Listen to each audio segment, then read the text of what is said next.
Welcome to எம்பல் system இன் தமிழ். இந்த வீடியோவில் நம்ம ஆர்எஃப் டிரான்ஸ்மிட்டர் அண்ட் ரிசீவர் பற்றி பார்க்க போகிறோம். ஆர்எஃப் டிரான்ஸ்மிட்டர் அண்ட் ரிசீவர்னா ரேடியோ ஃப்ரீக்வன்சி மூலமா ஆப்ரேட் ஆகக்கூடிய ஒரு வயர்லெஸ் கம்யூனிகேஷன் டிவைஸ். எஃப்எம் கம்யூனிகேஷனில் கேள்விப்பட்டிருப்பீங்க இல்லையா, நம்மளோட ரேடியோஸ் ஜஸ்ட் அதே மாதிரி தான் இருக்கும்.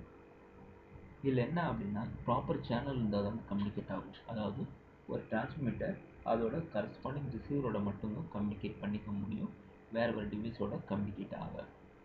இல்லை, அது அட்ரஸ் டிபெண்ட் பண்ணி தான் ரன் ஆகும். அது எப்படிங்கிறத நான் இப்போ உங்களுக்கு சொல்கிறேன். இந்த ஆர்எஃப் டிரான்ஸ்மிட்டர் அண்ட் ரிசீவர் பார்க்குறது பார்த்தீங்க அப்படின்னா இப்படி தான் இருக்கும். இந்த சின்ன சிப் பார்த்தீங்கன்னா ஆர்எஃப் டிரான்ஸ்மிட்டர், இது ஆர்எஃப் ரிசீவர். இது ஃபஸ்ட்டு பார்த்தோன்னு கொஞ்சம் பயப்படுறதுக்கு வாய்ப்பு இருக்குது. ஏன்னா ஏகப்பட்ட பின்ஸ் இருக்குது, இதெல்லாம் தப்பாக நம்ம சால்வ் பண்ணிட்டோம்னா ப்ராப்ளம் ஆகிடுமா அப்படின்லாம் யோசிக்கலாம். அவ்வளோதான், ரொம்பலாம் யோசிக்க வேண்டிய அவசியமே கிடையாது. இதில் பார்த்தீங்கன்னா டிரான்ஸ்மிட்டர் 4 பின் இருக்குது. எல்லா டிவைஸ்லையுமே 3 பின் இல்லை 4 பின் இருக்கும். ஓகேங்களா, என்ன இருக்கும்? ஒரு சப்ளை இருக்கும், ஒரு கிரவுண்டு இருக்கும், ஒரு அவுட்புட் பின் இருக்கும். ஓகே, அதே மாதிரி தான் இங்கேயும் ஒரு சப்ளை, ஒரு கிரவுண்டு, ஒரு அவுட்புட் பின், ஒரு ஆண்டனா ஏரியல் பின். ஓகே, அதே மாதிரி இதில் 8 பின் ரிசீவரில் இருந்தாலும் இதுலேயே அதே தான் நடக்கும். சப்ளை, கிரவுண்டு, அவுட்புட்டு, ஆண்டனா என்னென்னா ரெண்டு பின்னாக ஜாயின் பண்ணிப்பாங்க. 2 கிரவுண்டு, 2 சப்ளை, 2 டேட்டா பின்ஸ், அந்த மாதிரி இதில் இருக்கும் ரிசீவரில். அவ்வளோதான் டிஃப்ரென்ஸு.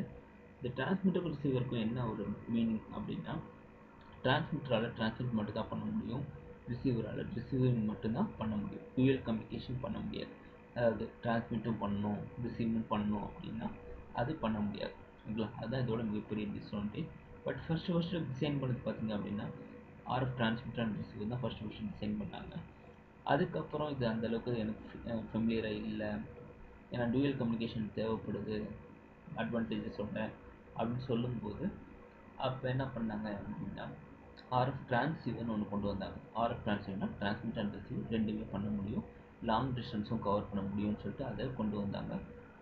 அதுக்கப்புறம் அதுவும் ரொம்ப செக்யூர்டாக எனக்கு டேட்டாஸ் பாஸ் பண்ண முடியல, ஹேக்கர்ஸ் இடையில பூந்து எல்லாத்தையும் எடுத்து முயற்சி பண்ணுறாங்க அப்படின்னு சொல்லிட்டு ஜிப்பின்னு ஒன்று கொண்டு வந்தாங்க. ஒரு ஸ்பெசிஃபிக் நோட் மட்டும் நான் ஈஸியாக கம்யூனிகேட் பண்ணிவிட்டு நான் அவுட்புட் எடுத்துக்கலாம் அப்படின்னு சொல்லிட்டு. ஸ்பெசிஃபிக் நோடு என்ன அப்படின்னா, ஒரு எக்ஸாம்பிள், ஒரு காலேஜில் ஒரு 10 ஸ்டூடெண்ட்ஸ் இருக்காங்கன்னு அஷ்யூம் பண்ணிக்கோங்க. அந்த 10 பேர்கிட்ட ஒரு இன்ஃபர்மேஷன் சொல்கிறேன். 10 பேர்ட்டையும் சொல்கிறேன், பிரச்சனை இல்லை. 10 பேரில் ஒருத்தர்கிட்ட மட்டும், இப்போ 5ஆவது ஆள் இல்லை 8ஆவது ஆளை மட்டும் கூப்பிட்டு ஒரு இன்ஃபர்மேஷன் சொல்கிறேன். மற்றவங்க யாருக்கும் அந்த இன்ஃபர்மேஷன் தெரியக்கூடாது. ஓகே, சீக்ரெட் இன்ஃபர்மேஷன் சொல்கிறேன் அப்படின்னு சொல்லும்போது அது இந்த ஆர்எஃப் டிரான்ஸ்ஃபரில் ரொம்பவே கஷ்டமான ஒரு விஷயமா இருந்தது. அதனால ஜிப்பி கொண்டு வந்தாங்க.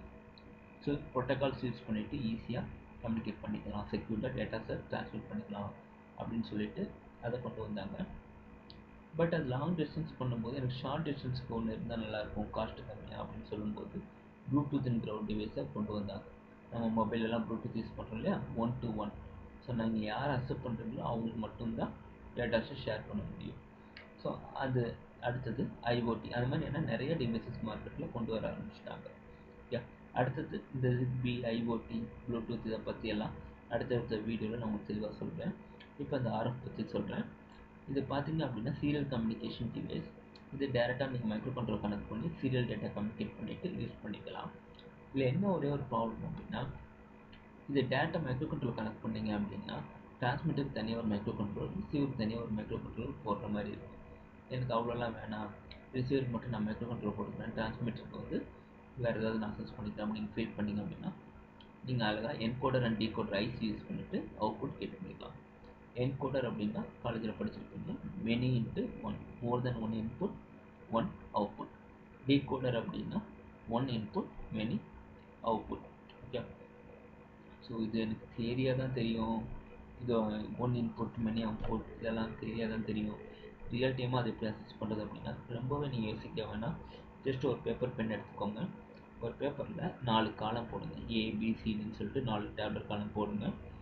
அந்த ஏக்கு நேராக 8ன்னு போடுங்க, பிக்கு நேராக 4, சிக்கு நேராக 2, டிக்கு நேராக 1. இது எல்லாத்தையும் கூட்டிங்க அப்படின்னா 15 வரும். 8 + 4 + 2 + 1 15 வரும். அதாவது 15 டிஃப்ரெண்ட் காம்பினேஷன், 15 விதமான காம்பினேஷன்ஸை நம்ம இதில் கம்யூனிகேட் பண்ண முடியும். எப்படி அப்படின்னா, இப்போ எனக்கு 7ன்னு ஒரு டேட்டா அனுப்பணும்னு வச்சுக்கோங்க. எப்படி அனுப்பலாம்? 0 1 1 1. அப்போ 4 + 2 + 1, ஸோ 7. 9ன்னு வேணும் அப்படின்னா 8 + 1, அப்போனா 1 0 0 1. ஸோ இந்த 4 காம்பினேஷன் நீங்கள் டிரான்ஸ்மிட்டர்லேருந்து அனுப்புனீங்கன்னா அந்த 4 காம்பினேஷன் அப்படியே ரிசீவரில் கெட் பண்ணிக்கலாம். அதுக்கான சர்க்யூட்டை நான் இப்போ உங்களுக்கு சொல்கிறேன்.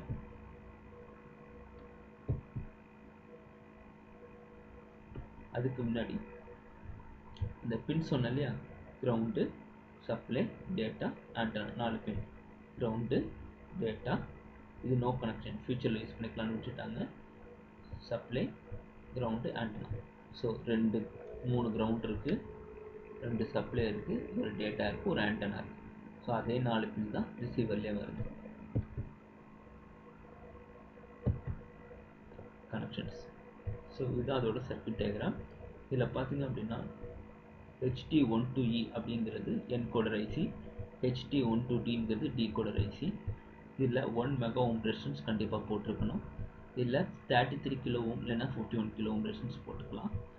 இந்த அட்ரஸ் A0 to A7ங்கிற அந்த அட்ரஸ் பின்ஸ் 8 பின்னையும் ஒன்று நீங்கள் கிரவுண்ட் பண்ணணும். இதில் நீங்கள் கொடுக்கக்கூடிய அட்ரஸ் என்ன இருக்கோ அதே சேம் அட்ரஸ் தான் இங்கே ரிசீவருக்கு வரணும். ஃபார் எக்ஸாம்பிள் இது எல்லாத்தையுமே கிரவுண்ட் பண்ணிங்கன்னா இங்கேயும் எல்லாத்தையுமே கிரவுண்ட் பண்ணியிருக்கணும்.